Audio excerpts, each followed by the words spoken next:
Olá, eu sou Nilma Rufeio, médica gastroenterologista e hepatologista e atuo na cidade de São Paulo. Nós vamos conversar hoje um pouco sobre a esteatose hepática. Mas antes de começar, por favor, se inscreva no canal, deixe o seu like e curta o Instagram Rufeio e Toledo. A esteatose hepática é considerada hoje em dia a principal queixa em consultórios de hepatologista. E é um achado acidental.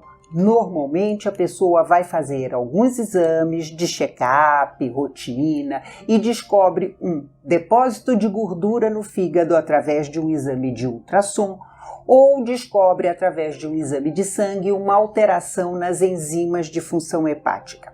Embora seja um achado acidental, ele é muito frequente. Hoje em dia, sabe-se que acomete de 20% a 30% da população. E entre crianças obesas, acomete 1 em cada 10 crianças. Então a gente pode imaginar, poxa, mas a esteatose, ela é frequente, então não é um problema, mas ela é um problema. Por quê? Porque você não tem uma capa de gordura que envolve o fígado. Você tem um depósito de gordura que fica dentro da célula do fígado e começa a alterar o funcionamento dessa célula. Isso leva, com o passar do tempo, a uma inflamação dessa célula. Então nós temos a transformação da esteatose hepática numa esteatohepatite e essa esteatohepatite pode evoluir para uma cirrose, igual o consumo de álcool, igual os vírus de hepatite e chegar até o aparecimento do carcinoma hepatocelular. Então, toda vez que eu tenho um diagnóstico de gordura no fígado, eu preciso investigar este problema. Eu preciso descobrir em que fase de doença eu estou e que cuidados serão necessários para que eu controle este problema. A gordura, ela vai levando a essas alterações, como eu falei, e a gente precisa descobrir por que houve o depósito dessa gordura. Existe uma diferença entre a pessoa ter gordura no fígado com o consumo frequente de álcool, que aí a gente associa com isso, e existe aquela pessoa que tem que estar relacionada com alterações metabólicas do organismo. Entre essas alterações metabólicas, o que a gente tem com muita frequência é a associação com o diabetes e a associação com sobrepeso e obesidade, que são duas situações cada vez mais frequentes no mundo.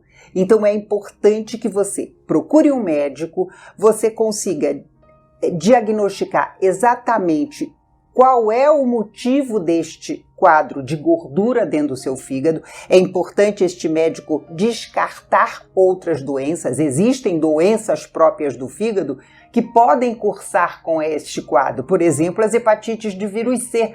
Você pode ter um diagnóstico de uma gordura, se não investigar, você tem um diagnóstico de hepatite associada e isso vai passar despercebido durante muito tempo se não for feita uma consulta com um hepatologista para investigar tudo isso.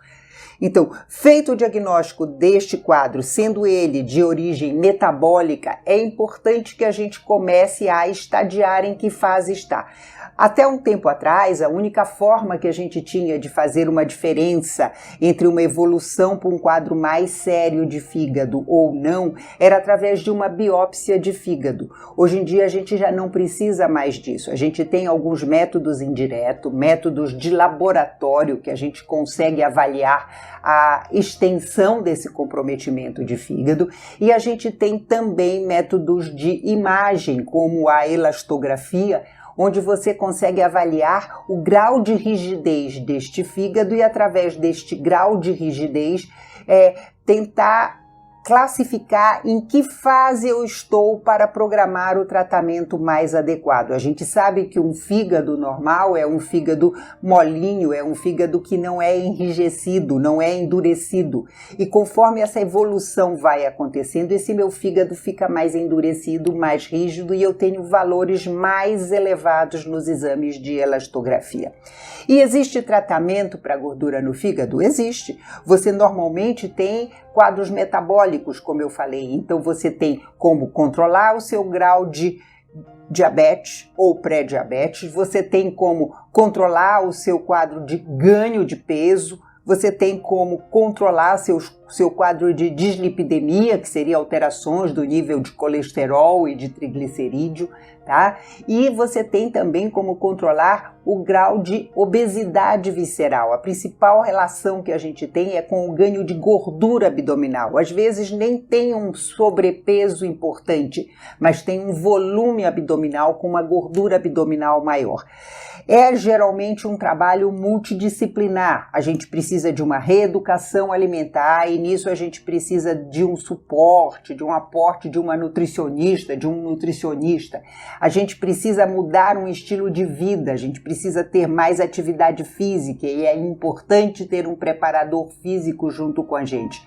Então a esteatose hoje em dia, ela precisa de uma equipe multidisciplinar, mas ela precisa que tenha um controle e que tenha um médico acompanhando toda essa evolução. Se você tem o diagnóstico de uma gordura no fígado, procure seu médico, procure um hepatologista para que possa ser feito o tratamento adequado.